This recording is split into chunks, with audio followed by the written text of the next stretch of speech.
Buddy, welcome back to another episode of VCTV. I'm your host, Kyle Ellicott, and we are here to talk about our two favorite subjects. That's right, fintech and blockchain. What's happening in these crazy, exciting industries that happen to change on the millisecond every day, all day. And we know that there's been some big headlines this week already in this industry with Ethereum 2.0, the beacon chain launching, coming to market, which is exciting. We also have numerous headlines coming from PayPal, from Facebook, from some of the biggest names in the traditional finance space looking to make their way in to the now bigger, broader fintech and digital currency space, or also the decentralized finance space as well, depending on the companies. A lot to be talked about in these areas with each of these companies and the projects that they're working for. But before we get into that, I want to make sure we thank you, our audience, for tuning in. Thank you so much.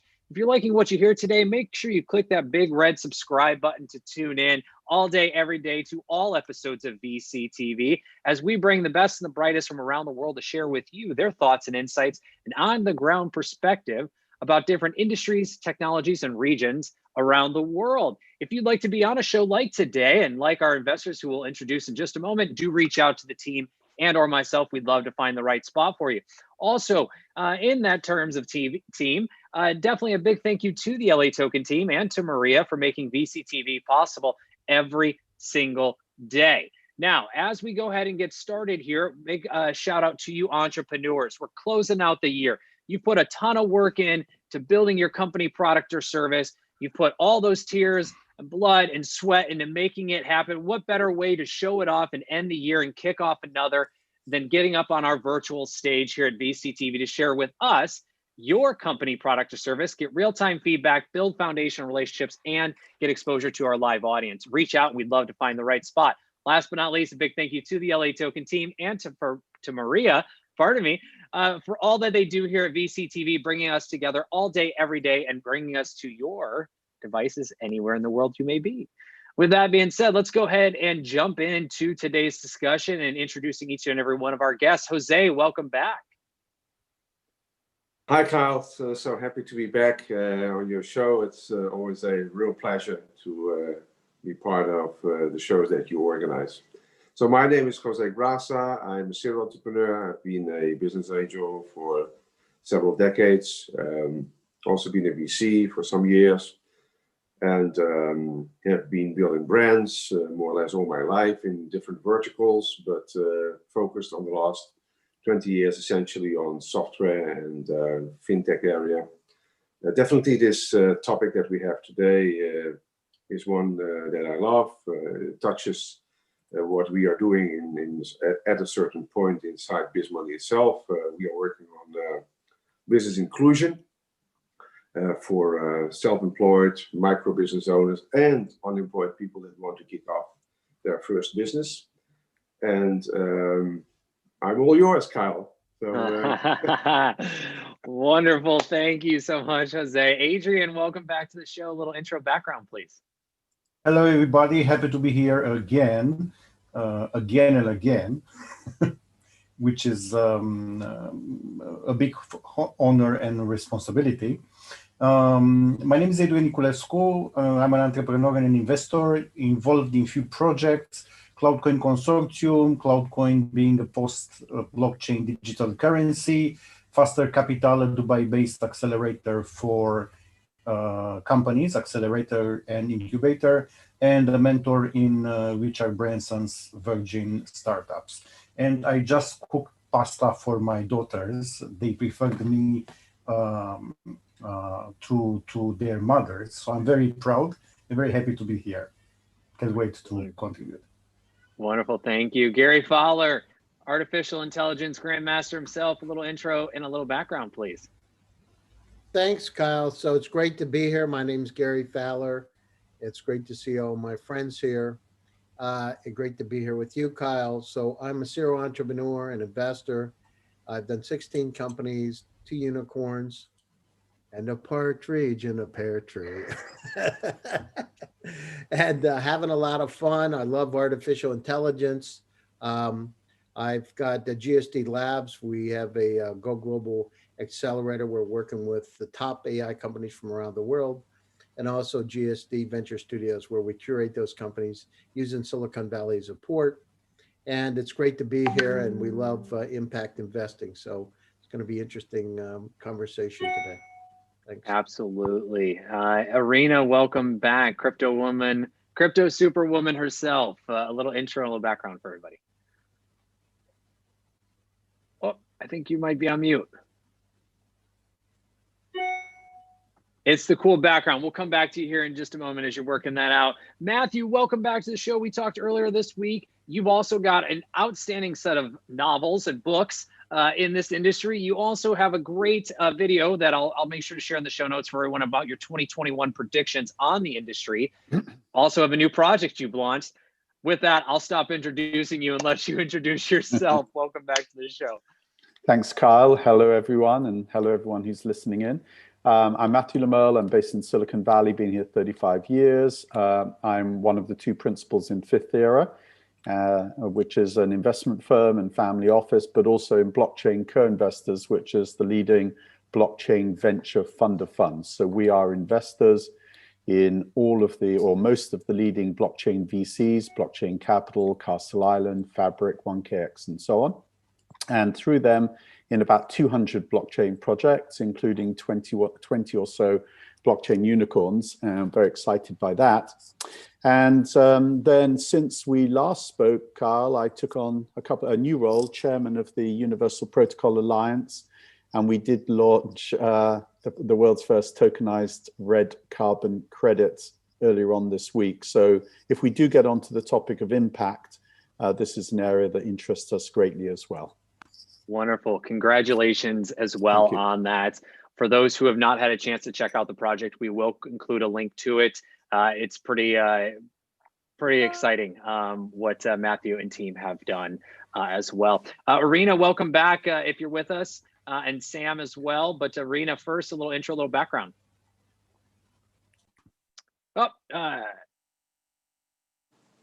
All right, Irina is having a little bit of audio issues, so while she fixes that, you can find everything and all about Irina online at Crypto Superwoman. She is foundational in this industry. She's been in it for way too long, but also way too short, because there's so much that she's done and impacted in this industry. Definitely check her out. She'll be talking to us a little bit more about some of her work in all areas as blockchain and fintech intersect some of the other industries that she works on as well. So we'll be bringing her back here in just a moment. Sam, welcome back to the show as well. A little intro, a little background for everybody. Sure thing. Apologies for being a few minutes late. The invite just showed up. Anyway, nice to meet you all. I am one of the general partners in Blockcelerate VC, a Seattle-based venture fund, and we invest in enterprise adoption of blockchain technology. Some of the portfolio companies include Block Apps and Symbiont, and we also have a up to 20% allocation in tokens. Wonderful. Well, welcome to the show. And as we jump in here, everybody, I mean, we talked about this earlier in the week. We're talking about it again. So much has happened already in this industry, and just within the last 24 hours, as it seems every time we get ready to talk about this subject. But what is even more exciting is that blockchain now is touching almost all industries in several different ways around the world. Fintech is now looking at the fact that they have their hands forced in that they have to digitize everything that they do for the better. Now, where that goes from here in terms of central bank digital currencies and some of the other areas to be determined. I'd love to hear from each of you on your thoughts around this as well. So Jose, let's kick it off with you. Current state, what are you seeing? What's getting you excited between fintech and blockchain? Definitely this improvement to Ethereum 2.0 will make some excitement in the industry itself. I think it was a long desired evolution. It took quite some time. I don't believe this will be the last one, so this is just an upgrade. I would even like to see, for example, an upgrade to Bitcoin itself. I don't know if that will ever happen, but as being the most liquid cryptocurrency, I think it would be a very nice add-on to happen. I strongly believe that the blockchain model as is probably will not be, let's say, the industry standard for a long time. There will be coming a new type of blockchain. I'm not sure what it will be, but the panel members here, I think a few of them probably have more data on that than I have, so I would like to listen to them a little bit further on. But this is the way I see it. I can tell you what we are doing is maybe unique in the sense that we are creating something what we call because BizMoney, as I told you, inside it's a social market economy, right? And what we do is we treat every user as a, let's say, citizen on this economy itself. And what he gets from us is basically a unique token, which is lifetime. So the token will only be erased once he basically, unfortunately, passes away or leaves the system definitely. Even if he comes back later on and we erase his data that is permitted by law, then still that token is available for him. And because he gets that token, it's fixed to his name, and his birth date. And that's the way we look at it. So this is how we trace, in essence, whatever happens in the social market economy itself. That might be an interesting topic. No, I think that's a great topic, and it's actually something Matthew we spoke a little bit about on our last panel around fintech and banking as well. So we will definitely come back on that. Thank you, Jose. And with that transition, actually, Matthew, I'll just come down to you. I mean, current state, anything to add to Jose, but also what are you currently seeing in this industry with your new appointed position, but in general, your view on everything? Well, we did touch upon this last time, and I'm agreeing with Jose's point, the underlying point, which is that the foundational technologies that we've been working with are going to get changed and upgraded. They need to be, everyone knows that, the Ethereum team, the distributed Bitcoin blockchain team, everyone is working on resolving issues of throughput and response times and transactional costs and other things. The reason this is so important is because the large-scale enterprise applications are beginning now to be considered. So, the first 10 years, we've really been using this technology to support important but relatively small-scale activities. Now, we've cracked the back of the resistance at the government and large institutional levels. They're now leaning in and willing to participate in distributed ledger, but we have to solve this issue of how to cope with the scale of their activities, and not to do so makes it very hard for the bulk of those activities to embrace distributed and decentralized technology. I mean, it could still be private blockchains, but obviously I think that there would be big advantages if we could get the core technologies of Bitcoin blockchain, Ethereum, Polkadot, Filecoin, and things like this to a place where they can really cope with much, much higher transaction levels. So that's sort of the narrative under which things like Ethereum 2.0 or the Lightning Network and so on, that's why they're so important.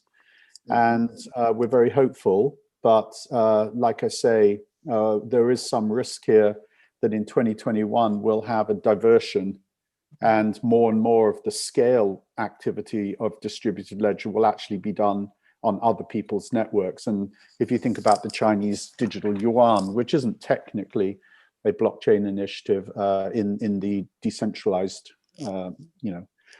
thought process, but they're obviously building their own technology and running ahead. We want a lot of these enterprise applications to sit on the protocols that we've all been working on, so they need to get better. So anyhow, I just wanted to share that, but I agree with Jose's point that we could all be surprised by new networks and new protocols suddenly appearing that have this functionality if we don't upgrade the ones we already have. Mm-hmm, absolutely. And Sam, coming to you next, anything to add on to what Matthew and Jose stated, but also would love to hear your current view of what you're seeing in the markets of both blockchain and fintech as things are changing so drastically. Sure. So the main use cases that fintech and blockchain tie-in together have seen significant adoption, a lot of stable coin growth, a lot of transaction volume. And it's interesting to juxtapose the transaction volume that Maker's product DAI is able to process and the transaction volume that we see in PayPal. It's interesting to see that just one stable coin can achieve a significant portion of the transaction volume that PayPal does. Granted, much of the activity in a stablecoin can be on exchanges and speculative trading activity, unlike PayPal with a lot of merchant transactions, but it still demonstrates the technical capacity that these protocols can offer, and it builds greater confidence to rely on stablecoin protocols. And a lot of central banks are making initiatives to issue government stable coins. So another payment processing vector developing in the space that is at the intersection of blockchain and fintech. And beyond that, money as a service use case, a lot of new regulations, like Matthew was mentioning, are coming about. One of the subsidiaries of our portfolio company, Templum, was actually materially involved with enabling state of Delaware for the incorporation of companies on blockchain, so that instead of having an incorporation and then representing the paperwork on blockchain in retrofitted way, we can actually look to generate the very on the blockchains and reflect the cap tables in a auditable way to related parties. So that's yet another venue that fintech and blockchain, I think, will be poised for growth in the next year or two. Absolutely. And Irina, would love to come to you on this if you're live with us, see if you have anything to add on and just your general state and view as well. Yes, I hope, can you hear me? Loud and clear. I'm so glad. I had to restart it 3 times, but it worked. I completely agree. While we have the scalability problems to be proven and some other issues that we are kind of facing, and I'm glad to be facing these issues, because that's how we find solutions, right? We need to kind of break things and see at which points they start cracking, so we can actually build solutions and build innovations to make things better. This upcoming year will be a very exciting year for us, obviously. But when I think about financial technology and I think blockchain technology, I think about integration of it into capital markets. Because the way capital markets work right now is basically very expensive, right? There are only over 30 steps that you have to intermediate steps that you have to take when you transfer securities, right? The blockchain allows us to scale it down to 5. And to me, that settlement layer is kind of one of the more interesting solutions that blockchain technology provides.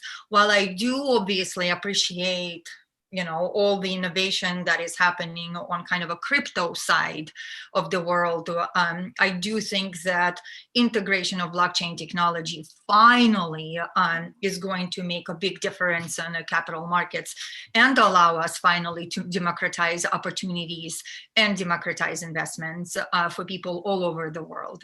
And so that's where I see the biggest impact that is often just under discussed. And I think it is only for simple reason. We just haven't been at a point to where we have seen blockchain integration into traditional finance, right? It's kind of been its own ecosystem, if you would, that's been a gray area at best, right? Where whether it's going to be legal or not, whether it's understood or not, was a big question only a couple years ago, right? So now regulators understand it. Now, the financial technology world understands it, and they want it want to be part of it in a form of participating in cryptocurrencies. But also I think that integration of the technology into traditional finance, especially capital markets, I think will make huge difference for us in the next upcoming years. Mm-hmm. Which also goes back to what Matthew and Jose were saying, right? With Biz Money, but also just in general with Jose and the financial inclusion efforts that you take so much efforts in. But before we come back to that, Gary, thank you, Irina. Gary, to you, anything else to add on to that? But in general, what are you currently seeing in these two industries as they continue to grow and really start to blend together in some cases at the infrastructure level? I mean, the situation. So, I go back, I'm looking to the future a little bit right now. And, I'm back to the situation with my concern about security, right? And so I think that we need to spend a bit more time on that. And I'm really looking at the intersection of AI and blockchain. So where those two technologies really can work together and make a little bit of a dent in the universe. So I see this as it's an open world. I mean, it changes everything. So imagine all the data that can be garnered. Imagine being able to have that data from your experiences with the banks and other financial institution that can be sold, and and the kind of value. So I'm interested in that. And I just wrote an article that I shared some time ago with you, Kyle, that's blockchain is obsolete in the dawn of quantum computing. So I'm really focused on that and how this is going to have such a dramatic impact. I mean, it's anyhow. So that's interesting for me. In fact, my next article in Forbes is exactly about cybersecurity and quantum computing and the effect it's going to have on blockchain. Well, thank you. And Adrian, to you, current state, what are you seeing, or anything to add into Gary and Irina's previous points? First, I'm very excited that we are doing this, and that this mass, very, very professional education takes place, because to have speakers like we have in this panel is not something common. And I see this very valuable. I'm fascinated by the integration between what we called money a few years ago and what money is becoming, which is more and more digitalized. I used a lot of banks a few years ago. Now I'm using mostly fintech, only one bank, which is a trend which will continue. And I believe the whole crypto ecosystem will be very soon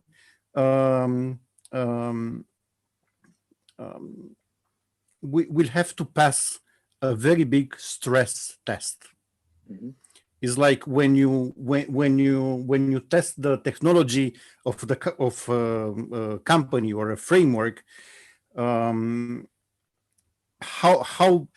much input can go there without things crashing. I believe the whole ecosystem will reach very soon a point where for sure it will pass the test, but we'll need to see how big will be the price. And what Ethereum is doing these days, I believe, is one of the most important quests toward this objective, to see that the whole ecosystem is passing a very big and very important stress test. Well, and we've talked a little bit about that in the past, right? I mean, adoption is one of our continually current issues. And I say issues, but really it's a progressed timeline, right? As Matthew has said, and all of us have also reiterated, this is not just a 24-hour success. This is a decade-long movement where these technologies we're talking about, and Gary and I spoke a little bit about this yesterday around quantum and AI, along with Irina on some of the deep space technologies. This is stuff that's going to take decades really to see its not only rollout, but its true impact on everything as well. And thank you, Adrian. Sam, I want to come to you real quick. So with Blockcelerate, I mean, you guys have been investing in several companies throughout the industry here. Where are you seeing maybe areas of opportunity in the next level of applications, whether that be distributed and decentralized applications, whether that may be decentralized finance or fintech? Where are you seeing the world of applications moving here in the next couple of years? Sure. So in the mindset of where the 20% of the AUM goes versus the 80%, the 20% that can accommodate tokens, we are interested in more DeFi applications. But because we are operating with a venture fund model that we would like to buy and hold long term and make positions, get into positions that we would be willing to hold for 4 to 6 years, it's hard to get conviction on some of the projects that look good, but we're not necessarily sure they'll be around for the long term. In that instance, I think there are some interesting applications around smart contract and asset insurance on the DeFi applications. And on the 80% part of the portfolio, where we would be making equity investments, I'm seeing interesting usages in data access management. And this is where, in the context of an enterprise, not only can you verify the authenticity of a document, but you can also inspect and audit the trail of access to particular documentation. And you can also even audit the parties that have access. And then pair that with the authentication of the users, again using cryptography, then you can have an outline of a workflow that devices and users are authenticated, the access can be verified, that is, in fact, parties that have access will have access, and then you can also verify authenticity of the documentation upon retrieval. So those kinds of use cases are of interest to us. And beyond the data access management, we're looking at B2B payments.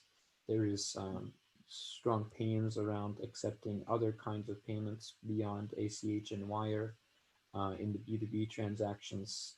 Maybe PayPal and Square has taken a big dent in the B2C payments, but those problems generally persist in the B2B arena. So we're looking at some opportunities in that space in our pipeline.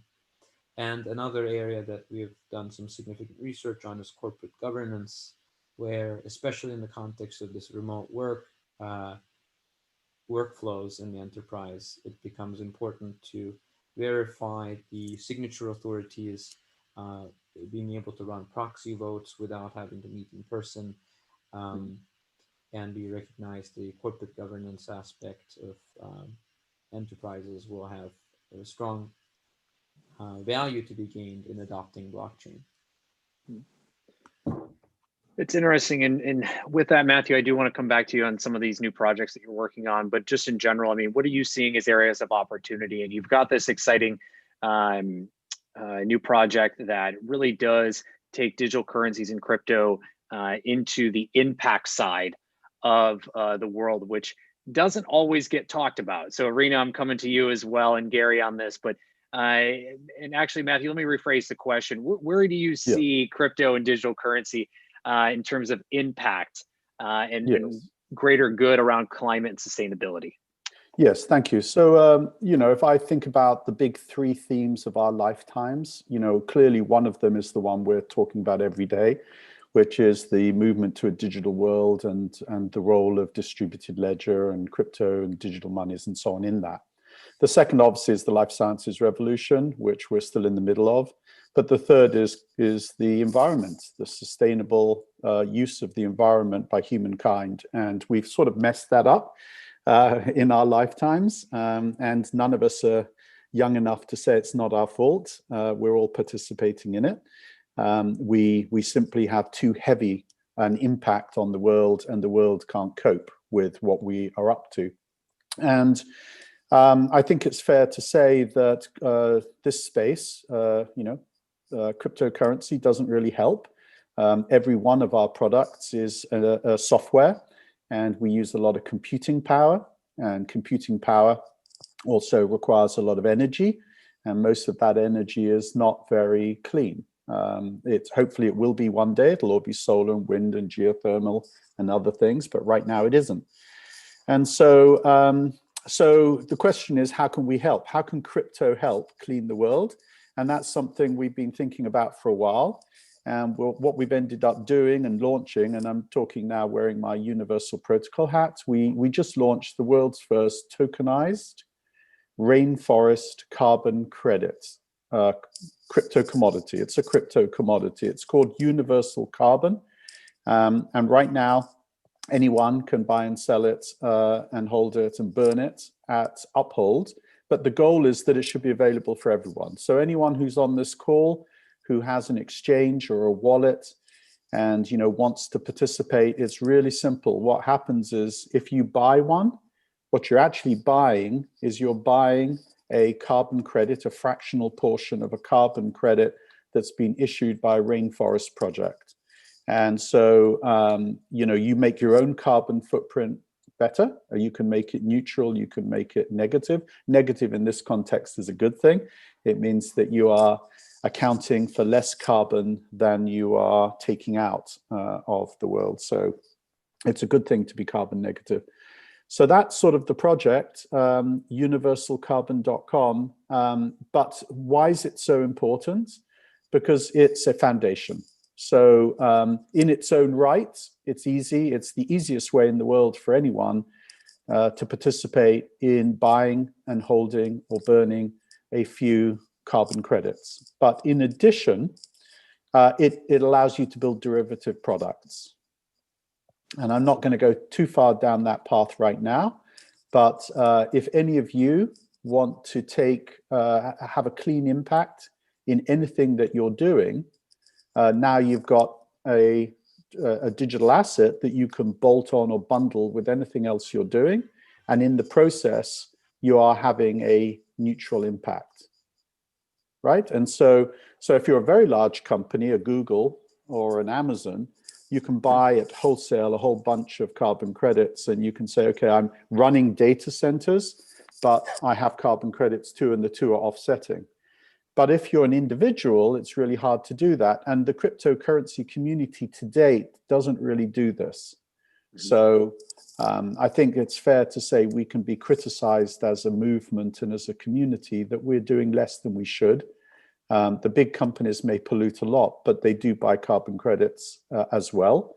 I think most of the crypto community actually pollutes a lot because of the energy usage of our software and our data centers and networks, but we actually don't do anything about it. We don't offset it. Right. So there we go, Kyle. I know that was a long answer. This is probably the most important thing I'm involved in, I think, and I think for the crypto community, if everyone on this call wanted to embrace it, we'd love to have everyone involved. This isn't just about one company, one project. This is about building something so that the whole crypto community can say crypto is clean and is positively impacting the world. That's the goal of this initiative. Well, and thank you, Matthew. About that, well, yeah. Well, real quick, Sam. So one moment I want to touch on is, to Matthew's point, this is the most important, one of the most important things he's working on. It's also one of the most important things in general that we should all be focusing on. And I'll say that as a personal statement, as we talked a lot recently over the past couple of weeks here at VCTV, not just about today's topic, again, fintech and blockchain, but around impact and sustainability and how so much is happening and changing in these industries. And it's definitely something to keep your eye on. So to the audience, for those listening, look at not just today's episode, but others in the past around these areas and why you should be paying attention. So sorry, Sam, continue. Yeah, I was just curious if there was a way to sort of calculate how much carbon credits I should buy if I've held X number of Bitcoins for X number of years or traded for X amount and so on.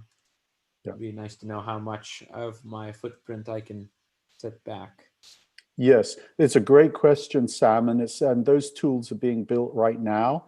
What's very easy for everyone to do and there's many of these, is you can go online, you can just Google sort of carbon footprint calculator, and you can plug in some numbers, whether you're an individual or a business, and you'll get a sense of your carbon footprint. These are estimates, and then it's easy to convert. They're typically in pounds of carbon, and then you can figure out how many tons of carbon credits you would need to offset your own activity.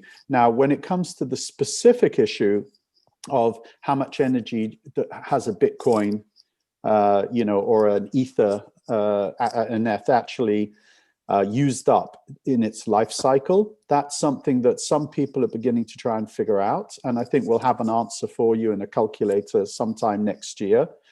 But I think that it's sort of complicated too. And I think that this is a great example where perfection is the enemy of progress. Don't wait for the perfect answer. Just sit back and sort of say, okay, I fly a lot. I've got a car or two. If you're lucky, I live in a house. I burn some fuel. Let me do something. And I think this is the thing that I think is most important on this topic. Most people are doing nothing. So when you analyze in surveys, and we've done this, how people around the world feel about this topic, they, especially, by the way, millennials and Generation Yers, they say that this is the number one issue they care about. But if you look at their personal actions, most of them have not supported any of these carbon offset approaches. They haven't. They're angry. They want the world to be a cleaner place, but they're also honestly not taking any action. And so we're just trying to make it easy for them to take a baby step. And the baby step, Sam, is if right now, unfortunately, you'd have to have an Uphold account, but you can buy it at Uphold straight away. Soon it will be everywhere, and every exchange and every wallet will give you this as an option, and you can just click a little. And then one day we'll have those sophisticated calculations in place. So you buy a Filecoin, and in the checkout it says, do you want to cover this purchase with a little bit of universal carbon, a fractional portion of universal carbon, to clean that transaction? That's the goal. Great, thank you. I love it. Thank you, Matthew. And Arena, to you, same question. I mean, where are you seeing both crypto or digital currencies and blockchain playing a role in impact investing, which we'll be talking a little bit later today on VCTV, but just as a tease, walk us into that. Well, first of all, Matthew, wow, I just love this so much. And the way you just finished that, it's, that to every transaction, you can kind of allow people to clean up the damage that they're causing. That's so wonderful. I love what you're doing, and just so many ideas, spurring out of it. And I really appreciate that you're doing it. It's so important. We need tools, and you're building tools, and Right. wow, and all the world will be definitely grateful for it. When I think about environment and I think about impact and just impact overall, I kind of think about entrepreneurs that are driven to do that impact. And so in 2017, I coined a cause-specific offering. And so cause-specific offering was born through kind of my thought that, we kind of are driven by all the wrong things. It's all about how you make money. And I do know that there are entrepreneurs that are just really want their cause to be fulfilled. And by nature, nonprofit organizations are kind of this long drawn journey that you go through, and often there's not a defined cause, and it is very challenging journey. So I thought, the cause-driven entrepreneurs are forced into these nonprofit models, and they suffer there. And so we have blockchain technology. I mean, this is really simple what we can do in a very specific defined cause. And so cause-specific offering is that we're kind of supporting now several projects, and it will be open source. So we're kind of preparing for the next year to make it available for cause-driven entrepreneurs all over the world. And the models for that are very interesting to me in a way to where you can think about it this way. You want to have a park installed a playground in a park, and the city doesn't really have money for it. So you can actually define a budget, right, and go and raise it with your local community, and it just deploys through the smart contract. People that are building it getting paid, the artists that are putting the mural getting paid market price, and in the end of the day, you have this good that is there, and you can even have through the smart contract maintenance. Or so that's a small defined cost-driven project, right? It doesn't need a business structure around it. And then another one is kind of bigger one, right? So let's say it's a space token, and it's been cooking in my head for now 3 years too, but I would love to be able to have a station on the moon, kind of be there and represented for people all over the world, because right now corporations and governments are the ones that are going into space, and we as people don't really have representation on our behalf. And so, to me, cost-specific offering would be that, because it could include the governance, but it's a really big picture, right? So, but it is defined. And so that makes me feel very, very excited that finally we can benefit the nonprofit drive, the impact, right? A lot of impacts are kind of come into the category of nonprofit, and use our blockchain technology. It's not hard. We have it. We can write the smart contracts. We just need to train the entrepreneurs who are driven by cause to implement that. And so there are some experts that are starting to look at it, and there's a great person who is going to be helping me, and he's just great at token economics, and he will be driving a lot of this effort through, obviously, Blockchain Cubed.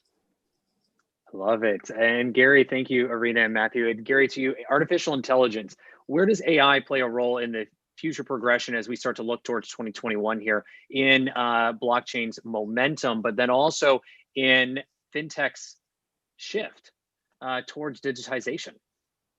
Yeah, so I mean, the thing is, what's really interesting, Kyle, for me right now is, think about when you add blockchain and artificial intelligence together. We talk about creating marketplaces. I mean, today we don't do it, but I've written several articles about the transportability of AI models. So imagine a community-driven development opportunity where you're able to sell these fintech AI algorithms in this interesting open marketplace. So that's one. The other thing is, think about all the data that we have around us every single day, all the data that financial institutions have. And then places like everywhere. Literally everywhere. So whether it's YouTube or Facebook or LinkedIn. So imagine being able to use that data to be able to sell that data back, and it's going to change everything, because today we get Google free for a reason. But it's very interesting with, how that's going to take place and what kind of economy that's going to create. And we're right on the door of that. The door is just opening to be able to do that. And so I'm really interested in that. And then, of course, about, the ability to create these decentralized, autonomous organizations. So I love the security. I love the speed of AI. I love that it's combined. I'm looking at the future. And of course, that, the quantum computer quantum computers are the question mark, and this whole thing, it's going to really rip everything to shreds, and we're going to be looking at an entirely different world. Imagine systems that can do what would take years in a matter of seconds. So 10,000 years in a matter of 100 seconds. Those kind of capabilities. So I'm interested, and of course the security the blockchain has to offer, being able to be anonymous, being able to put that platform and structure together for financial institutions. I love it, but I'm looking at some of the other ways that it can be used, because that's where the startups that we want to invest in are looking at those kind of extremely leading edge opportunities. Mm-hmm. Absolutely. And thank you. And Jose, in terms of fintech and what you work on with financial inclusion, what are you seeing as gaps or areas that are being missed in the fintech ecosystem that need to be focused on, again, as we go into 2021? So I've been listening quite exciting to the whole panel, and I think everybody here said something which really makes sense. I think that Matthew has something that's very exciting, and definitely is something to say for it. And when I listen to Gary, he also touches a lot of points. But my personal goal and the way I would like to be seen in this panel is that we at BizMoney, we are a people's company. We think about the users. And the same way that Matthew said that he targets millennials and the I generation, it makes all sense, right? We do exactly the same. But the problem is like this. If you want this to make happen today, like the adoption of cryptocurrency and the adoption of decentralized finance, and I like to touch, which I think it's an even bigger problem, which is the business inclusion. Why do I touch always in business inclusion? Is because we are going to face, like 1 billion unemployed in the next 5 to 10 years, right? And what are we going to do with all these men and women out there? A lot of them will also be millennials. We have no doubts about that. And a lot of them will not have the knowledge or the know-how for the new type of jobs, right? So we need to do something about this, right? Or we are going to give them a lifetime income, that they just go and live on the beach every day. So I think that's not an option. So everything on this more or less goes hand in hand. If we want to make this happen, then we really need to seriously think about the usability, the adoption in general by the public. And so far, what I have seen, and this is a really big topic, is that although I love the tokenization, I love blockchain, I love the cryptocurrencies, but so far, user-wise, right, it's really not handy. And that's the problem. If we want to see it generalized and full adoption, then a lot of things still need to change. And coming back to let's say the country's digital currencies, I have no doubt, that sooner or later all countries more or less will come out with their own digital currency, similar to what China has done, and that's the most logic. And hopefully we can still have our private coins and currencies after that. We don't know how the regulations will react on that. And definitely there will need to be a escrow. An escrow today is, or a clearinghouse is the IMF. So the IMF basically bundles it all together. Would not surprise me that the IMF would keep that role, like a digital clearinghouse, tokenized or not, the way we are looking at it. But there are a lot of points that we really don't know exactly how it's going to be. So to finish here, it's like this. I want to hear more or less like the voice of those who have no voice, like the voice of the people. And my concern is to give breadth, and having a social impact to that billion humans that we will have sooner or later. We already have 430 million permanently unemployed. And we have a big problem that every year we lose between 38 and 43 million startups that have no way in the ecosystem that we have today to flourish. Now, I cannot see a bigger problem. And if you combine that with, let's say, the green issues that we have, and David Attenborough recently made a huge exposure on the problems, and he went back like 20 to 40 or 50 years, then combine the two together, and we could really do something important here.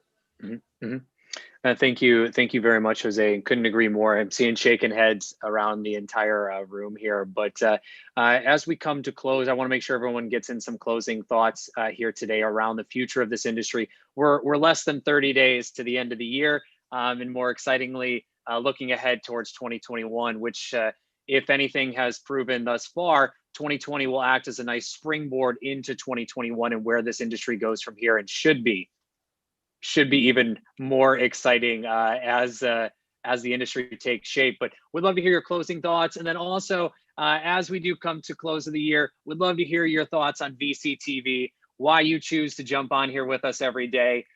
Just a few words if you could, and then of course, where can everyone find you online to continue the conversation? So Adrian, let's start with you. Closing thoughts on the industry, your thoughts on VCTV quickly, and then also where can you be found?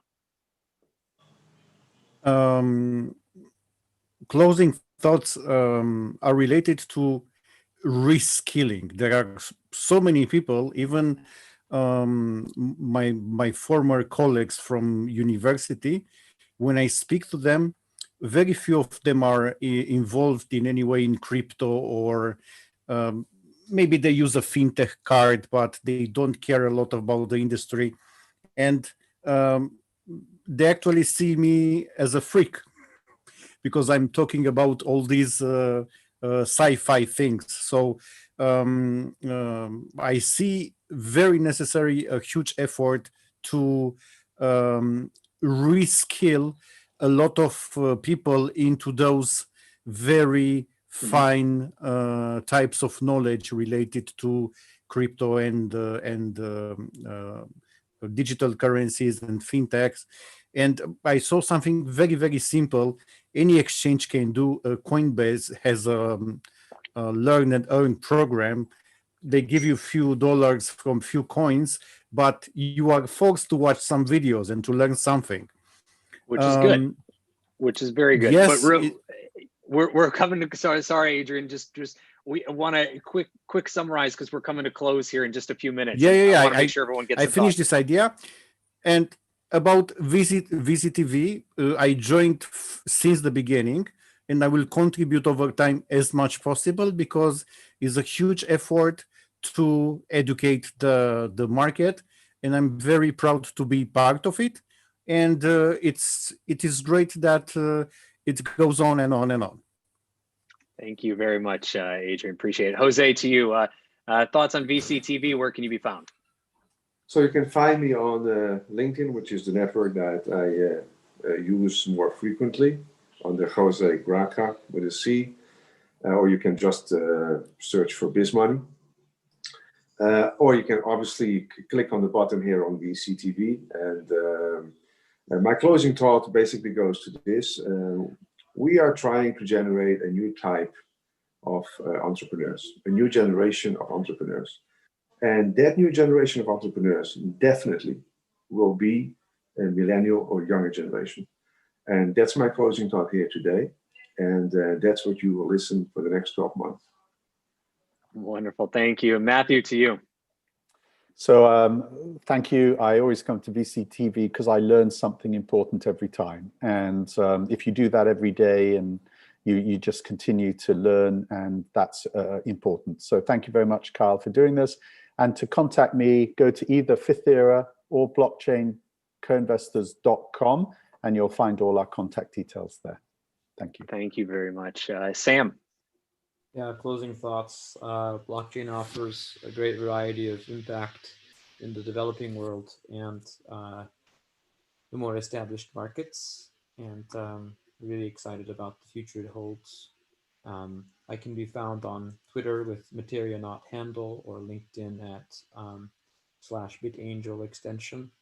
And reason I come here is to find other bright-minded folks to geek out on the future of the space.